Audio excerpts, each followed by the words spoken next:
In Mala Clia, bhí deisc na Champíní ratha Craobh dó Fionnbhrú Colmcille na Bouty Cara Canis Efficient. In a gringas about the Dernots na tí grúpa, bhí Champíní fehe Kickhams Ballymun. Bhí Garmach Donnacha agus Coleman Goggins a bar Parnell den Chailan Cnúnach seo. John Small Lornach in Achrod atá siúlig Ballymun a láthar na park agus rúthar údarrás a chun cín ar eiscadí Ashton ar eiscadí Small agus lena hitóg sin scór glóte fortin sin ag John Small.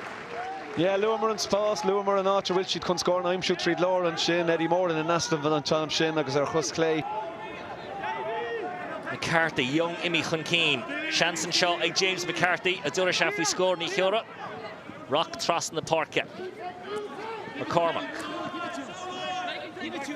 Chushiach Gamawai is shouts the spás godi Small and Ashgadi McCormack and Nillit in the Chunya. Ta Shansak up in shot. Agus ta an Leroy Sholta. Haran Trasnan agus an score forte ag Davy Leonard reached. Lena Lon Tussa. Agus an ish Eddie Moran. Lena Cussentishin here ag Ballymun Owen O'Donnell. Godi Sean Foran. Towards Buaicphointí. Agus Tasha sin Gahana and Dasso Sean Foran. Buaicphointí intach forte ega o chuige méidir. Yeah, score glót an sin. If tá beagán in the ghuí sé the she is a draw and come and golf an sin agus dúsa sé sin I geartach sin on a score.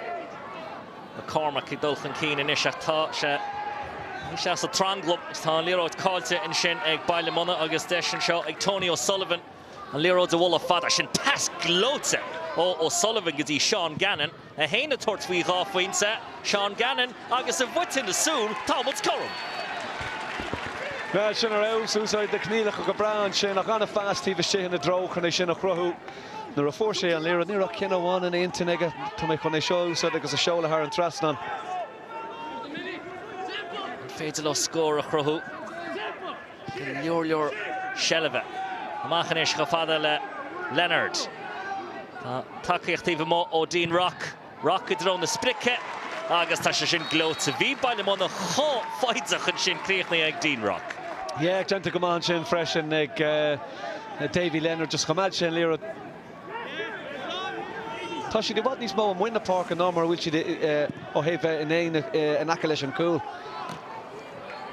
An bouta seo an Leroy tucí suas ag Fionnbhrú agus seoltach an cín ag Moran gotí Cormac Costello iarracht ar Buaicphointí ó Costello go hálinn ar fad. Trí cín go iarracht ar Buaicphointí forte ag Fionnbhrú agus tá mut Craobh. Yeah, sin ar aus ó Cormac Costello. Níl an cosantóirí ana bhéin rud mí ceart an sin.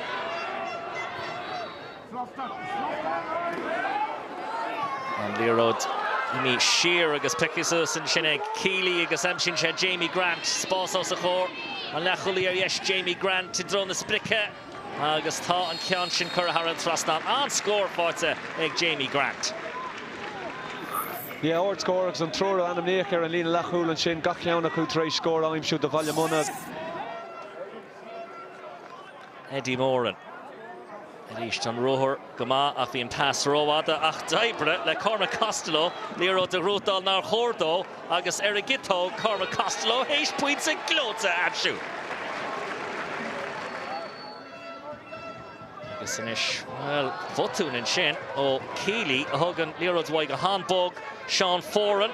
Trasna inis agus tá go leor spás ag tusaí a Fionnbhrú an seo mas féidir le Costello an Leroy de scape Trasna. Tá seans beidir an seo ag Matt Moran. Iber sin an ceann gotí O'Donnell. Agus O'Donnell is just a cool one shot Trasna agus tá Owen O'Donnell héis cúla amsú tá cheanna faointe into the fórne. Ja, sin ar aus ó Fionnbhrú Colmcille an sin an Arú Shelve an sin agus an luas a bunne an gléirúseach an a láb ó Evan Comerford chun an céadíar a stop a chur leis O'Donnell genta go amach a chur na chur leis chun é a chur isteach sa cúil an a hábhal an sin. Trasna gotí Cameron McCormack. Rock. Agus Keating. Iarracht ar Buaicphointí ó Dylan Keating. Agus amsin sé wark an aidach ó Ballymun ord scór ó Dylan Keating. Yeah, sin ar aus ó Keating annach chuid an Leroy feicach go gachratíh an muine parke. Yeah, sin ord scór ó Dylan Keating. Aaron Elliott a hain tá takeísteach in Ballymun, Brian Ashton Cahaltai and Verts Agan and Fork. Is tá kick Cirella. Rúte Stechan shot ag Fionnbhrú agus Costello hís. Yeah, drug foul and shin near Rainy Rucht and Lero to Immert Cadel Sheena Sin Neil Keach came from our run of court there. Struck foul, my Brandon Toyer Rishan Shin still 3 the grim and Shin. Gan Rainy at the end of Vera Lero. Samuel Keats go mai corta Gichinna le Keats le nochta an Dara corta Bui agus tá Batagus Bohor an Gretza Forte ag Eamon Hill Ballymun ag Immers le Cahardeg.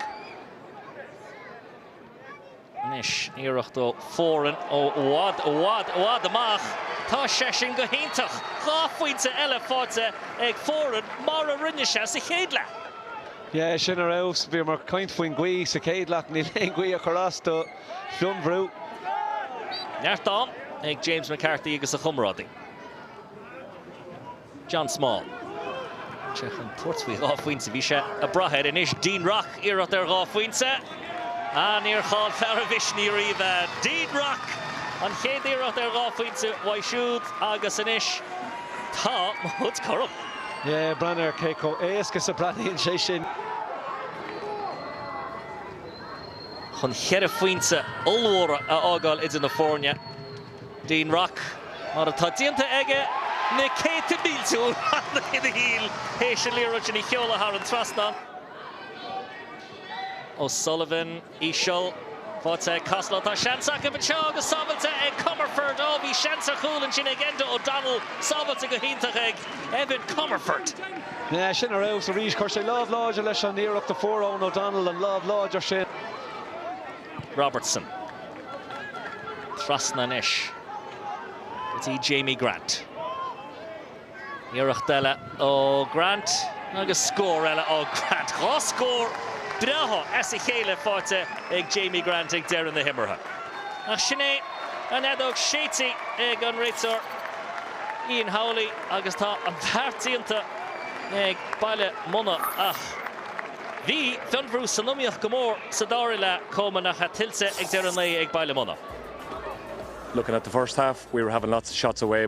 At half time, it was something like 16 shots to 6. So, you know, we felt some of our play in the first half was a bit ponderous, a bit too slow. So, we made some changes, and I think they worked effectively. Had a bit of pace into the attack. We were probably a bit laborious and slow in the first half in our attacking play. So, definitely need to get some more zip into our game. Get the ball up to our forwards quicker to do some damage there. And we kind of done that the last 15-20 minutes. But, yeah, we've plenty to work on. But on the flip side, it was an absolutely brilliant game for us today, going into a quarter-final in 2 weeks, so we're delighted with a big battle there. That's the ambition, to get back to that semi-final position again. You know, we know any team now in the last 8 has a really good chance, so we'll be keeping grounded. You know, there's no egos in around the place here, so we'll get back on Monday night, tomorrow night in the gym. Tuesday night we're working hard and try and build on that performance again and, you know, put one foot forward and get back to that semi-final again.